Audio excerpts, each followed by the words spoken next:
You talk a lot about purpose, why we are created as humans and why we are here. Like, what is the purpose of life? Why have we been given life? I think we're here to struggle and to learn. I don't think we're here to be happy. That's why when we keep going back to the happy argument, I've always found that kind of frustrating and annoying. Yeah. When someone goes, oh, but I want to be happy. Why?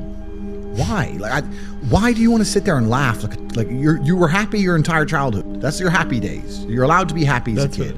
It's all over now, right? You're a man. You have responsibilities. I think we're here to do important things, and important things are going to be difficult, and they're going to be hard, and you're going to get frustrated. But that's what gives you purpose. I think we're here to struggle. I think we're here to endure pain. Yeah. I think we're here to just see how hard we are to kill. I think that going through terrible things and living through them and coming out the other side is one of the most fantastic things about being human. I think that it's almost like once you understand what life is really about, there's no emotion which isn't enjoyable.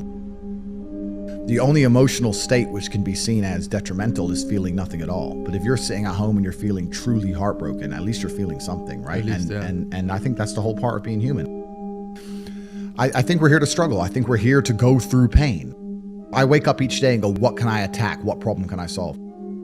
And look at history. Why did Genghis Khan wake up and want to conquer the whole world? Why did Napoleon conquer the world? Why did Alexander the Great conquer the world? You just wake up and just say, give me this, give me that. I want all of it. Yeah. There's an army there. They're really big. We're better. It's intrinsic. You need to go and conquer. That's the purpose of life. Do you believe that God created us? So why did God create us to struggle? Because if you don't struggle, you don't learn. God created us to learn and understand ourselves and understand other people and understand the world. And what did I say earlier? I said that you don't learn a lesson without pain. So you have to struggle to learn anything. There's only two ways to learn things, the hard way or the harder way. If you're smart, you can learn the hard way. But in my experience, 99% of the planet only learn the hardest possible way. If you want to feel happy inside of yourself, and you want to feel content, and you want to feel stable inside of yourself, you need to live true to God. And I'm not saying you can't drink a little bit of alcohol or not party or not have a little bit of fun, but you have to be a good person.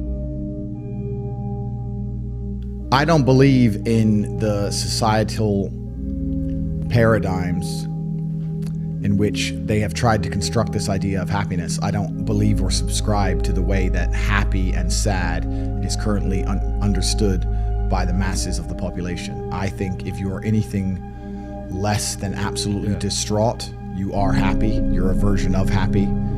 It's like saying gray is a version of black, right? No matter how light the gray is, you can still call it a version of black. And unless you've gone through an event, which hopefully doesn't happen too often, like the passing of a family member or something that's truly destructive and detrimental to your mindset, besides these events, which hopefully only happen a few times in your life, you should be happy. If you're not crying or paralyzed in silence due to the absolute magnitude of a detrimental circumstance or the absolute magnitude of a negative event, then you are a version of happy. So I am always happy is the short answer. I don't believe in not being happy. I don't believe in not saying to myself I'm happy. I'm always a version of happy. And this idea of chasing happiness and always being concerned and preoccupied with how happy you are is actually the biggest mistake that a lot of people make, I think, in the world today. Especially men who wake up and go, oh, I don't really feel happy, so I need to get happier. And that's how they end up down a hedonistic path of drugs or alcohol or gambling, chasing pleasure. I don't care how I feel. I don't care if I feel happy or sad. It doesn't really affect what I do each day. I do the exact same things. I act the exact same way. I don't care. I don't put weight to the significance of the emotion. So I always consider myself a happy person, but if I woke up and I was slightly less happy one day than another, it wouldn't affect anything I do and I wouldn't put any relevance to it. I'm human and that's life. So yeah, am I any happier now that I have hundreds of millions of dollars than before I was broke? Not really, but I was never unhappy. I'm the same state that I was then, that I am now. I have work to do and I will do it. It's as simple as that. Well, also, there's no light without dark, and there's no joy without pain.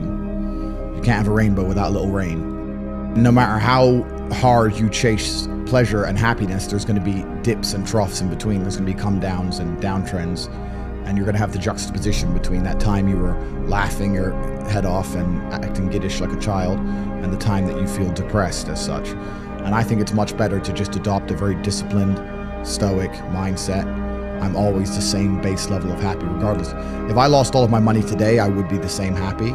If my net worth quadrupled, I'd be the same happiness. But as long as I'm alive and the people I care about and love are alive, and as long as I get As long as God gives me the honor of doing my duties and providing for the people I care about, as long as I get to wake up and know that there's a whole bunch of people in the world who need me and I get to work hard to please them and do good for society and good for the world, then I'm a vessel of God, and I'm happy enough to survive. That's all I look at it as. I don't ever consider how do I feel. That doesn't cross my mind. I have things to do. I'm too busy. I have things to do every single day. I have very important things to do, and how I feel really is not going to affect how I complete those tasks. And when I speak to men, they say I'm unhappy or I need to be happier. I think that's absolutely the wrong frame of life. You're a man, you have duty, you have honor, you have things you should be doing regardless of how you feel.